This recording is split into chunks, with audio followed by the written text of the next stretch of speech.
Gas নিয়ে এত চিন্তা, তার মধ্যে একটু মিষ্টির কথা বলতে হচ্ছে।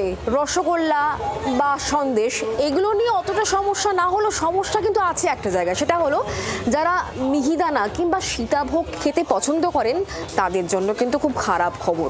কারণ এই মিহিদানা বা সীতাভোগ তৈরি করতে অনেকটা আঁচ লাগে, ধীরে ধীরে করতে হয়। আর যখনই আপনি ধীরে ধীরে করবেন এত বেশি জ্বালানি আপনি পাবেন কোত্থেকে? ওই যে একটাই সমস্যা, গ্যাস নেই। আর তার ফলে বর্ধমানের মিষ্টি ব্যবসায়ীরা যারা সীতাভোগ এবং মিহিদানা বানান তারা কিন্তু যথেষ্ট চিন্তায়।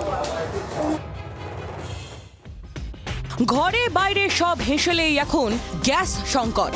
এলপিজি সংকটে বন্ধ হতে বসেছে বর্ধমানের বিখ্যাত মিহিদানা সীতাভোগ তৈরি। বাকি মিষ্টির ভবিষ্যৎও অন্ধকারে।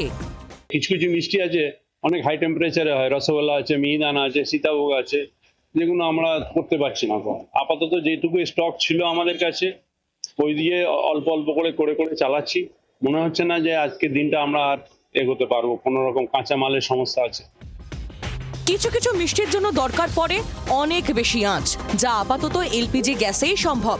সেই সারিতেই পড়ে মিহিদানা সীতাভোগ। তাই গ্যাসের কোপ সবার আগে পড়বে বাঙালির অন্যতম দুই প্রিয় মিষ্টিতে।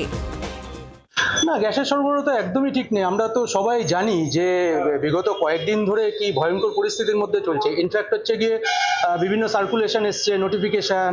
এখন তো আমরা সবাই জানি যে সোশ্যাল মিডিয়া হোক, নিউজ চ্যানেল বা অন্যান্য মাধ্যমে এটুকু বোঝাই যাচ্ছে যে 19 কেজি, বিশেষ করে যার মাধ্যমে আমরা হচ্ছে গিয়ে লিগালি ব্যবসা করে থাকি, 19 কেজি তো একমাত্র নির্দিষ্ট কিছু জায়গা যেমন হসপিটাল এবং হচ্ছে গিয়ে স্কুল ছাড়া আর কোথাও ব্যবহার করা যাবে না।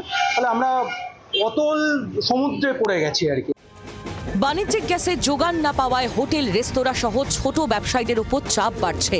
দেশ জুড়ে এই পরিস্থিতিতে মুম্বাই সহ বিভিন্ন মেট্রো শহরগুলির বিভিন্ন ক্যাফে, রেস্তোরাঁ আর মিষ্টির দোকানগুলি বন্ধ করার সিদ্ধান্ত নিচ্ছেন মালিকেরা। আগামী দিনে যোগান স্বাভাবিক না হলে বাঙালি রসনায় যে কোপ পড়তে চলেছে তা বলাই যায়। বর্ধমান থেকে অরূপ লাহার রিপোর্ট, জি24 ঘন্টা। বাংলার আওয়াজ, বাঙালির আবেগ, জি24 ঘন্টা।